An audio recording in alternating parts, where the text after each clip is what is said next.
नमस्कार। आज हम शिव पुराण के एक बहुत ही खास हिस्से को समझने की कोशिश कर रहे हैं।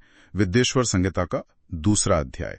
हमारे पास इसका एक सारांश है और कुछ मूल संस्कृत श्लोक भी हैं। तो आज का मकसद ये समझना है कि शिव महिमा सुनने में आखिर ऐसा क्या है, मतलब क्यों इस पर इतना जोर है।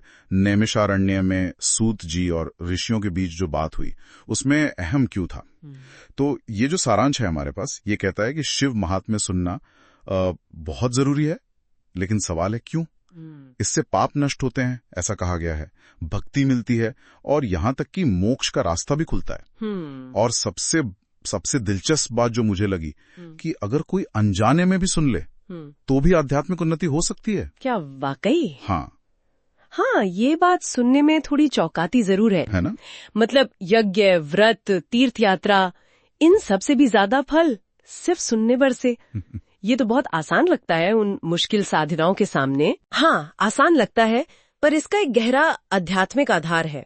देखिए, सुनने मात्र से इतने लाभ का मतलब सिर्फ कानों तक आवाज पहुंचना नहीं है। जब पूरी श्रद्धा से, एकाग्रता से सुना जाता है ना, तो ये चित्त शुद्धि का मतलब मन को साफ करने का एक बहुत शक्तिशाली तरीका बन जाता है। अच्छा, चित्त शुद्धि। हाँ, ये हमारे कर्मों के जो सूक्ष्म निशान होते हैं ना, उन्हें धीरे धीरे मिटाता है, मन में एक अजीब सी शांति लाता है। और शिव पुराण में शिव को क्या माना गया है? परम सत्य, निराकार, शाश्वत। तो जब हम उस परम सत्य के बारे में सुनते हैं, उनके गुणों का गान सुनते हैं, तो वो हमें धीरे धीरे ये जो दुनिया के मोह है, बंधन है, उनसे ऊपर उठाता है। अच्छा, तो ये सीधा मन और चेतना पर असर डालता है। और आपने श्रद्धा की बात की। ये सारांश में भी है कि कर्मकांड से ज्यादा सुनने वाले की निष्ठा, उसकी श्रद्धा ज्यादा महत्वपूर्ण है। ये अपने आप में एक बहुत बड़ी बात है। बिल्कुल, ये तो जैसे पूरी प्रक्रिया का केंद्र है। बाहरी क्रियाओं से ज्यादा अंदर का भाव, मतलब श्रद्धा, उसको महत्व दिया गया है। ये भक्ति योग का एक बहुत अहम हिस्सा है। सुनकर, सोचकर, मनन करके ईश्वर से जुड़ना। शायद यही वजह है कि ये इतना सुलभ भी है और इतना शक्तिशाली भी। हाँ, ये श्रद्धा वाली बात तो सोचने लायक है। और ऐसा लगता है कि पुराण इसी श्रद्धा को, इसी अनुभव को एक बहुत ही खास और शक्तिशाली जगह से भी जोड़ता है ना। हमारे पास काशी से जुड़े कुछ श्लोक हैं, जरा उन पर गौर करते हैं। पहला श्लोक कहता है, गंगा तीरे सुप्रसिद्धा काशी खलु विमुक्तिदा, सा ही लिंगमयी गेया शिव वासस्थली स्मृता। हाँ, ये श्लोक काशी के महत्व को एकदम स्थापित करता है। इसका अर्थ है कि गंगा किनारे बसी हुई प्रसिद्ध काशी नगरी वो निश्चित रूप से मुक्ति देने वाली है और उसे लिंगमयी जानना चाहिए। मतलब वो जगह जो शिव के प्रतीक, शिवलिंग से भरी हुई है, ओतप्रोत है, उसे शिव का साक्षात निवास स्थान माना गया है। लिंगमयी शब्द यहाँ बहुत गहरा है, जैसे वो जगह खुद ही शिव का स्वरूप हो। शिव का स्वरूप? अच्छा। और फिर दूसरा श्लोक है, लिंगम तत्रेव मुख्यम च संप्रोक्तम अविमुक्तकम कृत्यवासेश्वर साक्षात तत्तुल्यो वृद्ध बालकः। इसका क्या खास मतलब है? ये अविमुक्तकम क्या है? ये श्लोक काशी के जो मुख्य शिवलिंग हैं, उनकी बात करता है, जिन्हें अविमुक्तक कहा गया है।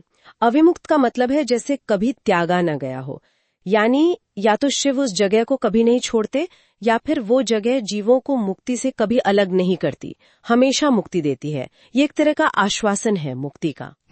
आश्वासन। और आगे कहा है कि वहाँ साक्षात कृत्तिवासेश्वर शिव है, और वो वृद्ध और बालक मतलब हर उम्र के लोगों के लिए एक समान रूप से सुलभ है। वो कोई भेद नहीं करते। ये शिव की करुणा और उनकी यूनिवर्सैलिटी को दिखाता है। तो मतलब इन श्लोकों से ये साफ है कि काशी और वहां का अविमुक्तक शिवलिंग ये सिर्फ कोई जगह या पत्थर का प्रतीक भर नहीं है, बल्कि मुक्ति और शिव की लगातार मौजूदगी का एक जीता जागता केंद्र माने गए हैं। हाँ। लिंगमयी और अविमुक्तक जैसे शब्द इसी बात पे जोर देते हैं ना, कि ये शाश्वत हैं और सब जगह फैला हुआ है इसका महत्व। बिल्कुल सही कहा आपने। ये स्थान और प्रतीक, ये दोनों मिलकर शिव की सर्वोच्चता और उनकी कृपा कितनी आसानी से उपलब्ध है, दोनों बातें साबित करते हैं। ये दिखाते हैं कि कैसे कोई एक खास जगह आध्यात्मिक ऊर्जा का केंद्र बन सकती है और साधक के लिए एक सहारे का काम कर सकती है। तो अगर हम आज की पूरी बातचीत का सार निकालें तो विद्येश्वर संहिता का ये अध्याय हमें बस यही बता रहा है कि पूरी श्रद्धा और विश्वास के साथ शिव की महिमा सुनना आध्यात्मिक तरक्की का एक बहुत शक्तिशाली और शायद सबसे आसान रास्तों में से एक है। हाँ, और ये हमें एक बहुत दिलचस्प सवाल पर भी लाकर छोड़ता है सोचने के लिए कि जैसे इस पुराने ग्रंथ में काशी को शिव का साक्षात निवास और मुक्ति का एक पक्का दरवाजा बताया गया है, क्या आज के जमाने में भी हमारी जिंदगी में कोई जगह, कोई प्रतीक, कोई गुरु या शायद कोई खास साधना किसी इंसान की श्रद्धा और उसकी मुक्ति की तलाश में ठीक वैसी ही गहरी, वैसी ही केंद्रीय भूमिका निभा सकते हैं? ये एक विचार करने लायक सवाल है।